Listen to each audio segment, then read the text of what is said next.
So you guys ready for our next speaker? He's a man who has written several books. I don't know if some of you guys have read Double Your Freelancing Rate. I'm sure some of you have. Sounds good. It sounds very good, doesn't it?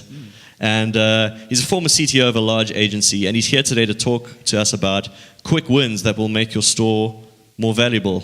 He's also been described as a newsletter junkie. Ooh. Whatever that means, I'm going to find out later. I'll ask him. Oh, just can't stop reading newsletters. Just Addicted gets to a them. rush when one lands in his inbox. Oh my gosh, just jumps on his chair, skydives off it. Well, just because the junkies love He extreme. just wakes up on the floor every morning, after long nights of reading newsletters. Just What are you up to tonight? Oh, I'm newslettering all night. yeah. So with that illustrious introduction, I want you guys to put your hands together and make a lot of noise for our second speaker for the day, Mr. Brennan Dunn. He's going the distance. He's going for speed. She's all alone in a time of need. Because he's racing and racing and plotting. Can you guys hear me? Hey. Cool. Well, so yeah, I'm not actually I'm a newsletter junkie in that I have a newsletter myself, but I don't actually read many other people's newsletters anymore. Although I do have a folder in Gmail that just archives it all. Anyway, I don't have a clicker. I don't know how I'm going to change slides. Can magically telepathy change slides with. I'm professional. I'm a professional MC. Thank you. All right, so today I'm going to be talking about different ways that you can basically make more sales online. So quick wins to make your store more valuable. So our agenda today is to make online selling more profitable. As a quick little poll, again, I don't know what all of us do or what all of you do, but who here sells directly to people online yourself? Okay. So most of you have stores that you sell stuff to. Does anyone here actually use WooCommerce to build for other people, like you're a freelancer or consultant? Cool. All right, so I'm going to be talking about what both demographics can do.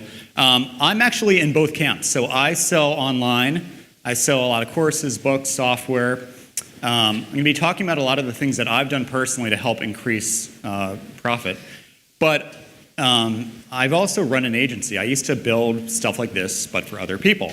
And a lot of my clients, at least, were very they were losing money. They would build these kind of like online stores and just throw stuff in it, but they wouldn't actually. They didn't really have I don't want to say they weren't well versed in sales, but they weren't well versed in kind of how people think about buying online. And that's going to be the theme of today, which is how can you do really three things, and I'll list them out now. There are basically three ways that any business can make more money. The first is obviously to get more customers, right? And I think a lot of us focus a little too much on getting more customers. So that's the first way to obviously make more money online, or to make more money with a business. The second way is to raise your prices. So if you're charging $10 for a product, charge $20. Theoretically, even though it's not that easy, it's double revenue, right? And the third is to get more people to buy more stuff. And we're going to talk a lot about that today. Does anyone who sells directly to customers, outside of like Black Friday discounts or anything like that, do any of you do any sort of like life cycle email campaigns to help encourage people to buy more at certain time points? Any? Cool, okay. A few people, awesome. So the three ways that we're going to be focusing on now for online stores to make more money are to first get more transactions, get more people to buy from your store. The second is to increase the value of each transaction. So either upsell or cross-sell, or whatever you need to do to basically make the average transaction price bigger. And the third is to increase customer lifetime value, or CLTV. So number one, how can we increase transactions? Anyone read the book Don't Make Me Think? It's an old book, really. It was one of those books that my background is I'm an engineer. And engineers typically are kind of the worst people possible to build interfaces, right? And reading that book, I don't remember, it must have been back, does anyone know when it came out? It was 2006, 2007, something around then, I think. what was so amazing about the book was they talked a lot about e-commerce. They talked a lot about how people think. It's the first time I remember seeing like, when somebody's going through your checkout process, ditch the navigation. And at first I was like, why would you want to do something like that, right?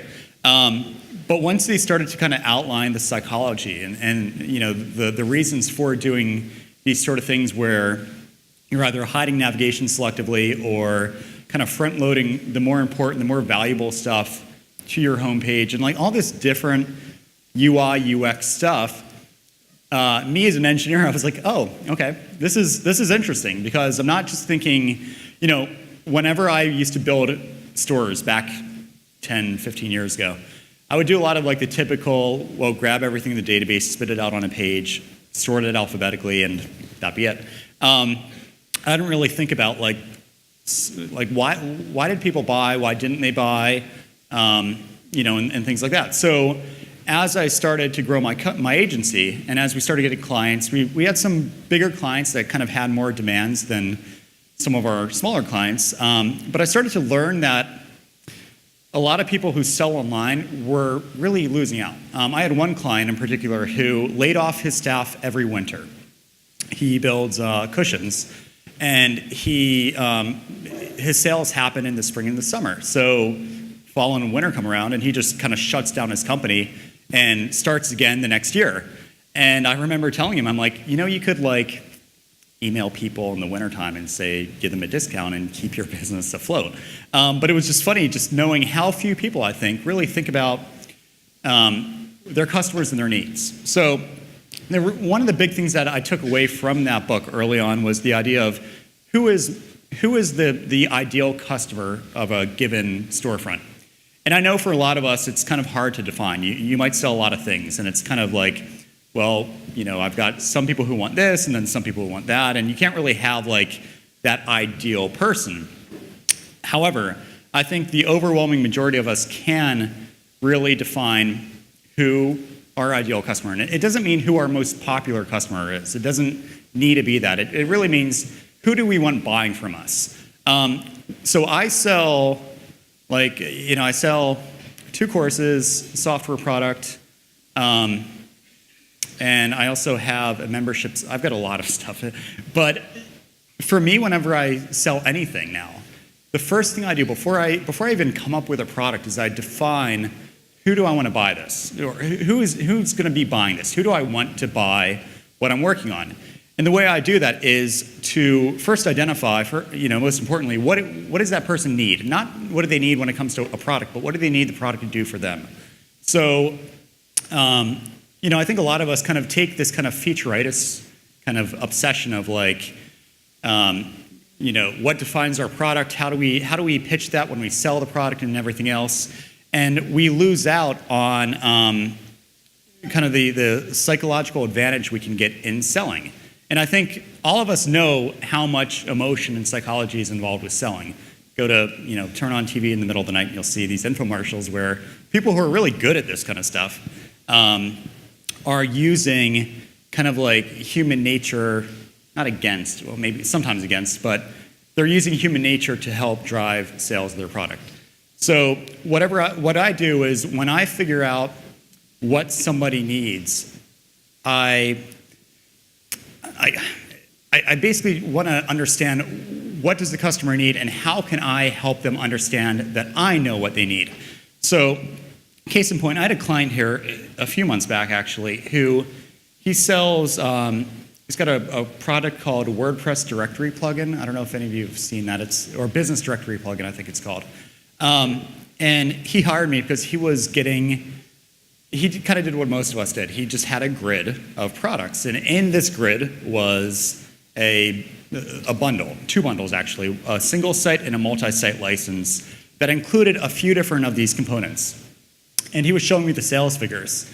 And obviously he made a lot more money off people who bought the bundle. So the people who paid like $300 for a site bundle obviously were much more profitable than the people paying $50 for an individual component. But if you would have seen a site, and this is circa a week ago, but if you would have seen a site even a few months ago, it was literally a grid, just a list of, PayPal, PayFast, Google Maps, website bundle, to checkout.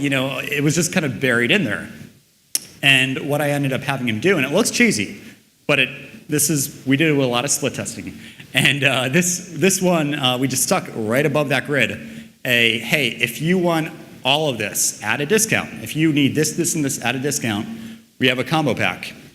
This basically more than tripled the revenue he was getting off of his online store simply by thinking, what do people want? It's like when you go to Amazon and you see people who buy this also buy that. The idea of bundling, I think, is huge, and we're going to talk about bundling and packaging in a second. But just by getting away from that kind of default stock grid thing of insert products, show them in a list, and thinking of, well, the average person who wants to do this, even if they don't need everything in this bundle, they're going to want to just do one. They want to be taken care of. They don't want to think. They just want to be said, this is what you need. You want a directory, you need maps, you need payment integrations, you need all this stuff. We're going to give it to you on a silver platter. All you need to do is spend $200 instead of piecemealing it at $50 at a time. So simply by going into how do we do this in Photoshop and spend literally probably 20 minutes throwing something like this together and wiring it up, that alone doubled the revenue he's getting from his site, which when you consider what I charged him times 20 minutes of my time, he got a pretty good deal. So, but what you want to do too, and this maybe is more for the consultants in the room, is when you're selling your product, your clients on helping them build an online store, don't just think technically. Don't just think I can set you up with WooCommerce, we'll have this extension, we'll put this theme on top. Think about how you can help them make more money outside of just kind of plugging them into different existing systems. So how can you consult with them and help them build a more profitable store? Anyone do retargeting or remarketing? Okay. Anyone not know what that is? Okay. Has anyone ever been on Facebook or a random website or something, and you see an ad for something that looks very familiar? So I remember, I do a lot of home gardening, right? And I remember being at a gardening website and seeing a SendGrid ad. And I'm I don't think the CMO of SendGrid never thought that they were going to run an ad campaign on a gardening website. But what they're doing is actually they're tracking me. Big brother comments aside or whatever. Retargeting is basically the idea of being, if I go to your website, you can have a little JavaScript tracking thing at the end, on the page that will target me so that when I am on Facebook or Twitter or, websites that use Google's display network, whatever, you can run ads. And if you think about it, those are the people that you want to run ads to, because if they've been to your site, presumably, they're the kind of people who are most likely to buy from you. And advertisers love it because it increases click-through rates pretty dramatically, because you're basically, it's the perfect, audience, the perfect demographic. So one of the mistakes that I see with retargeting is what I call one-size-fits-all retargeting. And it's the idea of you have a website, you put a retargeting tracking code thing universally in your template, so everyone gets tracked the same way. And then you just run ads that just point people back to the the homepage, let's say, of your product or of your website. Really smart companies, you see them being a little more intelligent. One of the best ones I've seen recently, I don't use them, but I signed up for an account. There's a website called Cabbage, Cabbage with a K. They do small business funding, I think. What's really cool about them is after they figure out what you're qualified for, they retarget you into ranges. So you can't be as stalkerish as some of us might like, where they can run an ad on my Facebook feed that says, "Hey Brennan, you're eligible for X $1,000 in financing." Instead, what they do is they bucket me, they group me into, well, you're based on our algorithm, you're eligible for X, which puts you in this campaign's range. So when they promote an ad to me, it's much more personalized to me and my business than it might be to you and your business. One of the things I've come to discover with retargeting is, so I have a software product, and for somebody to use my product, they need to key in their credit card and sign up for a trial and stuff like that. And at first I was doing the kind of normal retargeting where I just would say, if you're on Facebook, here's an ad for my product plan scope. click on it, you go back to the marketing site, I hope you sign up. What I realized people were doing is they weren't signing up, and I was losing a lot of money. And they weren't signing up once I thought about what mindset are people in when they're looking at Facebook. They're looking at cat photos and baby pictures, and they're basically mentally turned off. And for me to think that I could drive somebody in that frame of mind to a thing saying buy is wrong, right? I mean, that's not the mindset most people who are looking at Facebook are in. So what I did instead is I drove them to a little email course. Anyone familiar or run an email course of any sort? Autoresponder campaign? Okay. So what I did is I said, hey, I don't want your credit card now. All you need to give me is your email address and your name. And my opt-in rates shot up to about 40, 50% off that page. And then I could sell them when they're in a better state of mind, 8 days later over email. Worked amazingly well. And there are parallels. Like when I sell my books online now, I'm not retargeting people anymore to the book site because I know, again, people are not, if they're searching Google, typing in like software for X or product that does whatever, yes, they're in a state, they're actively looking to buy something if that's what they're Googling for. But if they're just browsing around, reading stuff online, they're probably not mentally in that position. So think about ways that you could do something like, so when I sell my book, I have an email course that is complementary to the book, and I'll talk about that in a second. But what I do now is I retarget people to that course because the buy-in is an email address. All they need to give me is their email. They don't need to give me their credit card. They don't need to spend money. They don't need to think, should I buy this? Yeah, I was just, I'm enjoying these cat photos. I'm not really in a mood to buy a product, right? And so yeah, if you do any sort of retargeting, I'm not going to get technical, but if you look at you can segment people. You can do certain types of segmentation. I would really encourage you not to just do the typical like drop in the retargeting code and run with it. Spend a little time and you can get really amazing results.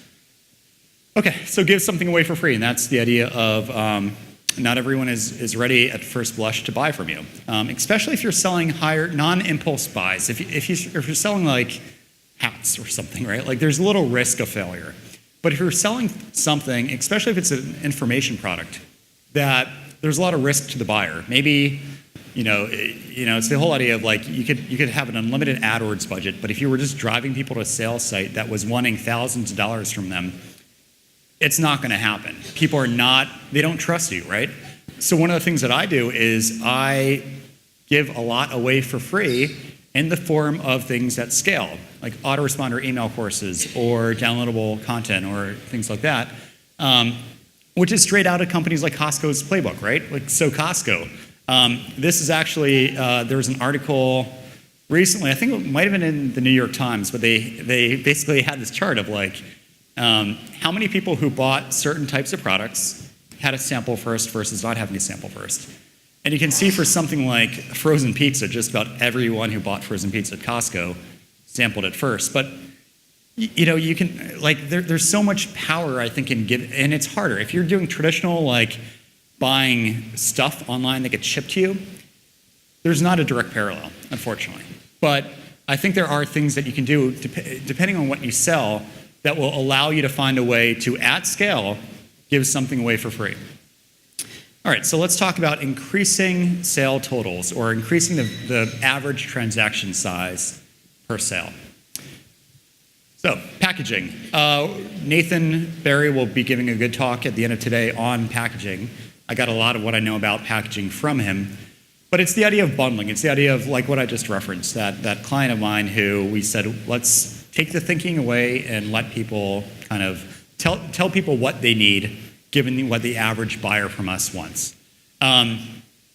Packaging is one of those things where it does dovetail back into that idea of removing the need for people to think. So when I sell anything, or in this case, when Nathan sells anything that includes, we don't just sell one thing. What we do is we package. We have tiered pricing. And there's two real benefits of packaging. The first is you can segment, you can describe your packages based off of like what somebody typically needs who is looking at this page. So when I have a book on, or course really, on lead generation.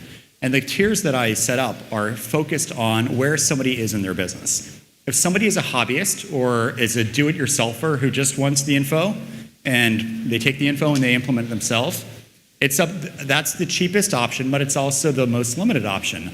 Whereas the highest option is that plus templates and a one-on-one call with me, and I'm able to sell that at an exponentially higher cost, because what I'm doing is I'm saying to somebody, if you value your time and you want to get what the goal of this product is, which is more clients faster, the do-it-yourself route is not the way to do that. The way to get clients faster is to have really everything that you and your business know to get clients faster. So it's a premium offering, but it's the way that the feedback loop, the put money in, get value out loop is much shorter. So, I would also think about that when you go to sell something. Think about the type of person. Does anyone follow Joel Spolsky at all? Okay. So there's an article of his, something camels and rubber ducks. I think it was something like that. But it's the article was on the concept of price discrimination, which is the idea that it's what airlines do, right? Like, it's the idea that there's not really, people are willing to pay differently depending on who they are, what they need, and how valuable this product is for them.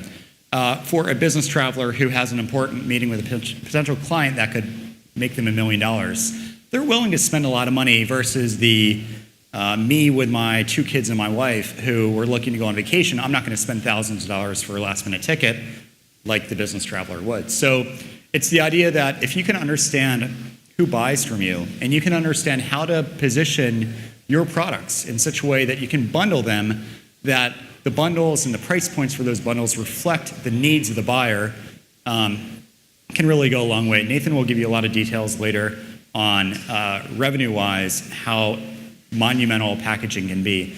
But the one thing I want to leave on with packaging is the biggest benefit to packaging, or the biggest benefit to putting option A versus option B, is that it makes the decision, do I pay you for option A or option B, or do I pay you at all?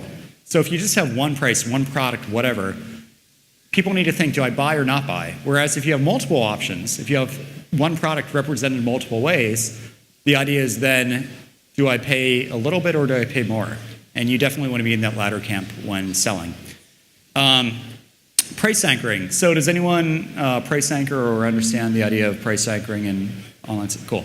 So, if you walk into a Tiffany's or a Rolex or one of those places with overpriced jewelry,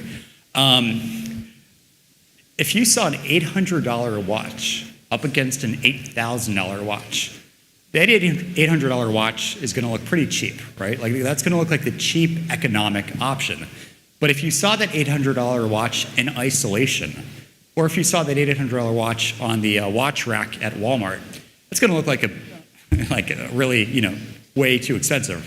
So price anchoring ties in with packaging in that good packaging also price anchors. So the highest price packages anchor the lowest price. So if you have a $100 product and you have a $500 option of that product, that $100 product starts to look like the cheap option compared to that $500 option. So price anchoring it's just one of those things. When done right, when utilized with your packaging, it can reap massive results. Okay, upselling at checkout or thank you. Anyone do any of this now? Okay, cool. So we all know it works. It all ties into, if you know what people typically buy together, this doesn't require Amazon's engineering capacity to figure out. Obviously, they're really smart at knowing, statistically speaking, somebody who buys this also buys that. But if you understand implicitly the customers that you have and their needs, you can preempt a lot of this. So I have a course on pricing, and I have a course on lead generation. One of the things I'm going to be actually rolling out next week is the idea that if you go to buy any of those, it'll basically prompt you before you buy, would you like to get the other complementary product at a discount right now? Obviously, I have zero overhead, right? My fulfillment costs are pretty much nothing. So for me, it makes all the sense in the world. And for the customer, They might not know that I have that other product. They want to be told that if you're looking to change the way that you sell to clients, you should also change the way that you find clients. And I've done this over email after purchases so far. It's worked. The ROI has been insane. But I was talking to Ramit Sethi. I don't know if you guys know him of IWT, but he does a lot of this, especially with his higher price offerings, and it's worked really, really well. So again, the idea being understand what people want, understand that people who buy X probably also buy Y or Z, and prompt them either before or after sale, and ideally both, for that additional purchase, for that additional upsell. So this is how I do it. When you buy, for instance, this is my low-end product, I have one-click upgrades to the different editions, and the uptake rate on this is huge because a lot of people kind of end the transaction at the sale, right? Like you sell the product and you think your job is done, but if you understand what your customers need and really where they need to be, what the product is supposed to do for them, you can help them self-segment themselves into these higher tier, higher value offerings pretty much automatically. Okay, and the third and the final segment is to increase long-term customer value. And this is, I think, where most people fall short because it's much easier to sell to existing customers than it is to sell to new customers. I think we all love repeat buyers, and we'd all want more repeat buyers, but I don't see so much of the emphasis is on how do you get more traffic or how do you get more prospective people in front of your products. We don't always think about how do you increase the value of your customers. So the first thing that I'd encourage you to try out is to automate upsells. So the idea being, let's say you're my friend who sells cushions. There is a natural life cycle of cushions. Cushions deteriorate over time. Cushions need replacements. Cushions need, if somebody's happy with your cushion, they're going to want more cushions later on. Instead of doing the typical email blast, like everyone at Black Friday or Christmas or whatever else, you should really put people on tracks of one, right? So the idea being, if somebody buys a cushion from you 6 months in, maybe you just send them a survey, like, can you tell us about, can you just take a picture of your cushion out on your patio and send it to us? We'd love to see it. And, just these ways that kind of encourage customer loyalty.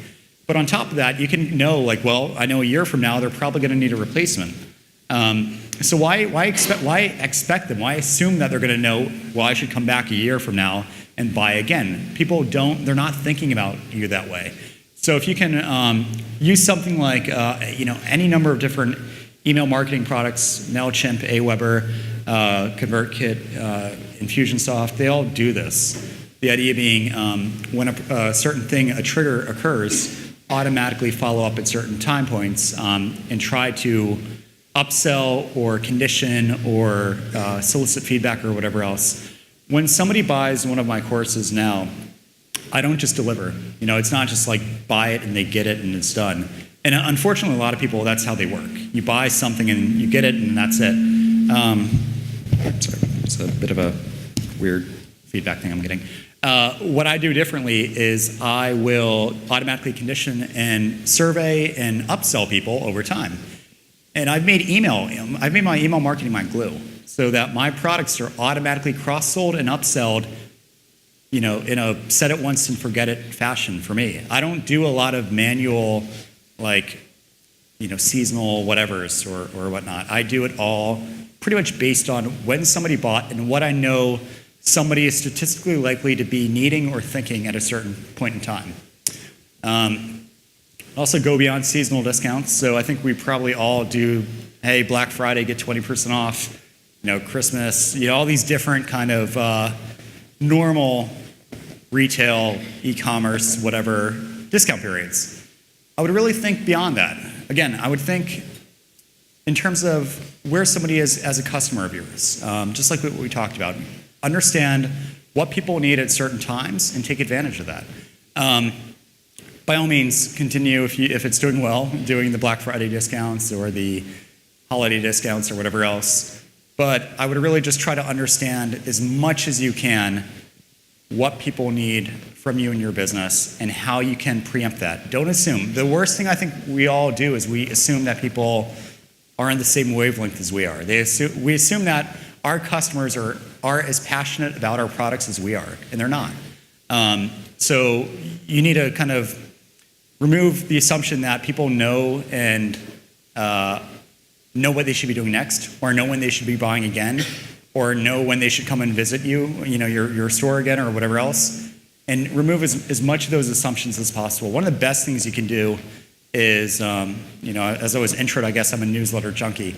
I have a weekly newsletter, which is informational. It's not, for the most part, it's not selling anything, but it really does glue my customers together, glues all of my stuff together, and I'm able to provide value in more ways than just paid products. And I think a lot of us, when we have newsletters, we look at these like auto-generated Amazon-y type things, where it's like grid of stuff. Here, it's like, here's a forced like index page of a category, in your inbox. Think of ways that you can write something to somebody, communicate with them, talk to them, tell them, what you're working on. And then actually this leads us into the next thing, which is don't be afraid to expose your research and development.